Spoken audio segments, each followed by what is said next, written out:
وہ جوان جو ہی پروان چڑھا ان فوان شباب آیا تو اس کی پیشانی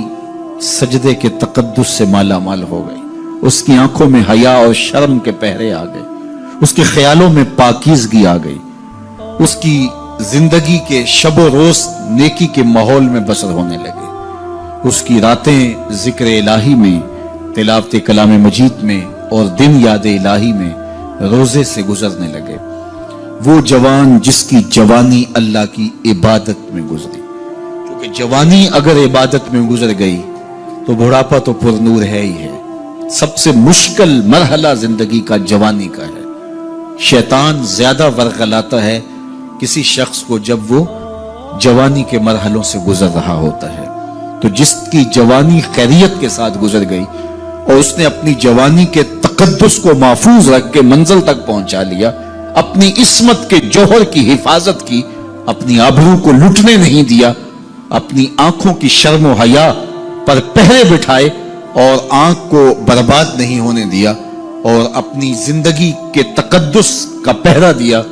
تو جو جوان اپنی جوانی کو خیریت کے ساتھ گزار گیا۔ کسی نے کہا تھا نا، کتاب زیست کا ایک اور باب ختم ہوا، شباب ختم ہوا، ایک عذاب ختم ہوا۔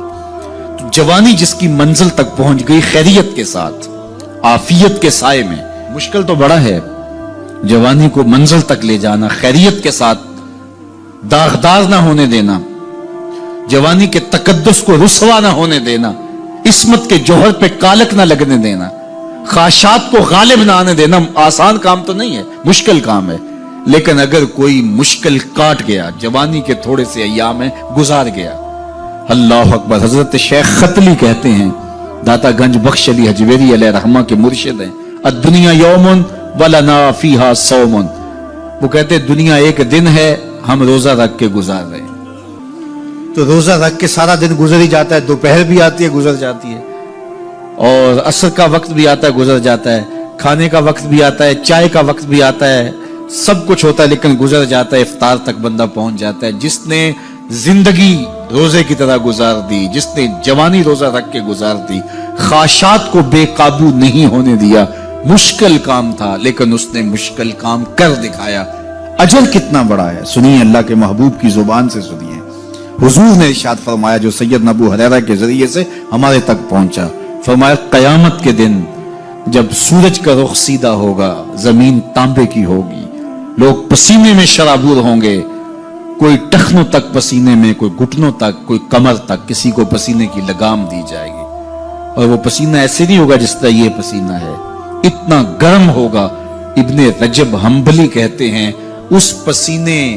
کا ایک قطرہ اگر احد پہاڑ پہ ڈال دیا جائے تو وہ پگھل جائے، اتنا گرم ہوگا، بدبودار اتنا ہوگا، ایک قطرہ دنیا پہ ڈال دیا جائے، انسان کیا جانوروں کے دماغ بھی پھٹ جائیں، اس پسینے میں لوگ شرابور ہوں گے۔ لیکن جس نے اپنی جوانی کو عافیت سے گزارا ہوگا، کل قیامت کے دن جب کوئی سایہ نہیں ہوگا، اللہ اس جوان پر اپنے عرش کا ٹھنڈا سایہ عطا فرمائے۔ وہ شخص جس کو کسی عورت نے دعوت گناہ دی اور وہ صاحب منصب تھی، صاحب جمال تھی، اور اس نے یہ کہہ کے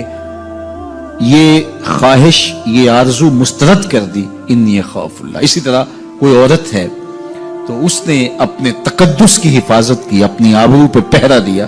اور کسی پیشکش کو ٹھکرا دیا، تو فرمایا قیامت کے دن جب کوئی سایہ نہیں ہوگا، اللہ اسے بھی اپنے عرش کا ٹھنڈا سایہ دے گا۔